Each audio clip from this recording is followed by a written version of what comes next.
Salam sejahtera dalam kasih Tuhan Yesus. Halo anak-anak, kita jumpa lagi untuk belajar firman Tuhan bersama-sama. Anak-anak, kadang kita menantikan sesuatu janji tidak sabar. Apalagi kalau mama dan papa menjanjikan, akan memberi hadiah. Anak-anak kalian tahu, Allah menjanjikan lebih dari sekedar hadiah. Allah menjanjikan juru selamat yang akan menebus dosa seluruh umat manusia. Tetapi tentu saja ada yang akan mendahului untuk mempersiapkan kedatangan juru selamat. Ada yang akan diutus oleh Allah supaya orang banyak tahu bahwa juru selamat akan segera datang. Sudah begitu lama bangsa Israel menunggu apa yang Tuhan sudah janjikan. Mereka menunggu juru selamat, menunggu Mesias. Tetapi Tuhan bahkan lama beratus-ratus tahun tidak mau berbicara kepada orang Israel. Kenapa? Karena mereka berbuat dosa di hadapan Tuhan. Tetapi pada suatu kali ada seorang bapak, dia adalah pelayan Tuhan. Dia seorang imam, yaitu Sakaria. Bapak Sakaria sudah tua.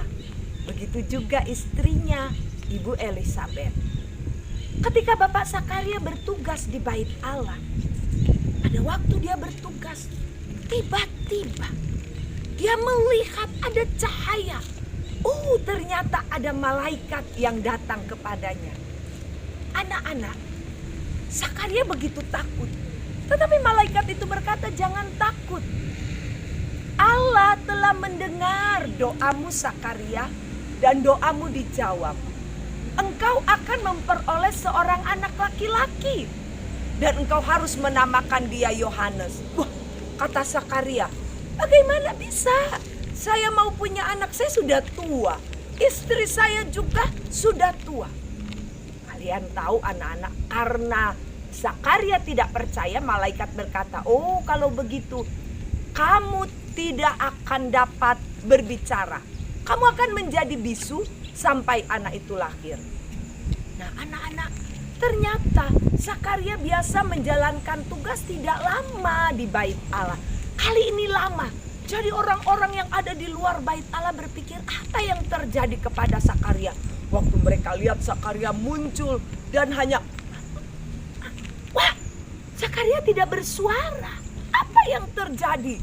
Mereka mengerti, berarti Sakaria melihat sesuatu yang luar biasa. Benar anak-anak, ketika Sakaria pulang ke rumahnya, dia minta kepada istrinya tempat buat mereka menulis. Dia beritahu bahwa istrinya akan hamil dan punya anak. Tetapi Ibu Elisabet, dia menyimpan itu dalam hatinya. Dan kalian tahu, setahun kemudian, benar, Ibu Elisabet hamil, dia punya anak. Ibu Elisabet melahirkan bayi laki-laki. Jadi tetangga-tetangga ramai, Ibu Elisabet melahirkan. Dan mereka tanya, ayo dia anak laki, beri nama Sakaria seperti papanya. Karena kebiasaan di Israel, kalau ada anak-anak laki lahir, harus seperti nama papanya atau nama kakeknya. Pokoknya harus sesuai dengan nama leluhur mereka. Jadi Elisabet bilang, jangan dinamain Sakaria anak saya, dinamain Yohanes. Kata mereka, bagaimana mau namain Yohanes? Itu nenek moyang gak ada yang namanya Yohanes. Jadi jangan namain Yohanes. Anak-anak, akhirnya mereka bilang, coba kita tanya sama papanya, sama Bapak Sakaria. Waktu ditanya ke Bapak Sakaria, dia kasih kode. Nanti katanya dia tulis. Waktu ditulis namanya Yohanes, kalian tahu, selesai Bapak Sakaria menulis bahwa nama anak itu Yohanes, tiba-tiba dia bisa berbicara. Gempar seluruh orang yang ada di daerah situ. Mereka berkata, mau jadi apa anak ini? Sebab mereka melihat ada kuasa Tuhan yang luar biasa. Anak-anak, malaikat sudah katakan bahwa anak yang akan dilahirkan oleh Ibu Elizabeth, yaitu Yohanes, dia yang akan menjadi pembuka jalan untuk memberitahukan tentang keselamatan. Dia akan memperkenalkan tentang kerajaan Allah. Dia akan mendahului Mesias supaya hati orang Israel, hati bapak-bapak, dia akan diubah, akan berubah dan dibaharui oleh Tuhan. Anak-anak, Allah menyatakan pribadinya.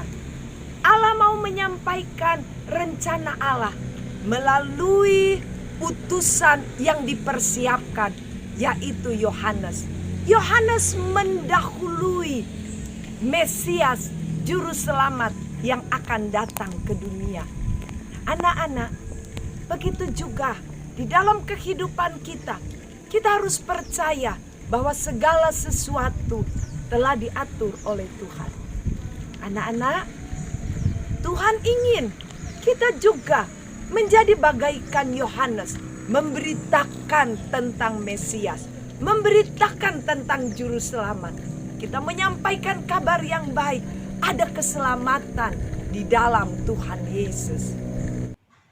Markus 1 ayat 2. Seperti ada tertulis dalam kitab Nabi Yesaya, lihatlah, aku menyuruh utusanku mendahului engkau. Ia akan mempersiapkan jalan bagimu. Teman-teman, mari kita berdoa. Tuhan Yesus, terima kasih untuk firman-Mu. Kami bersyukur sebab Engkau Allah mengutus Yesus untuk menyelamatkan kami. Tolong kami supaya dapat menceritakan tentang Yesus sebagai juru selamat, supaya banyak orang dapat diselamatkan. Dalam nama Tuhan Yesus kami berdoa. Haleluya. Amin. Puji Tuhan, Tuhan Yesus memberkati kita semua. Sampai berjumpa lagi. Dah.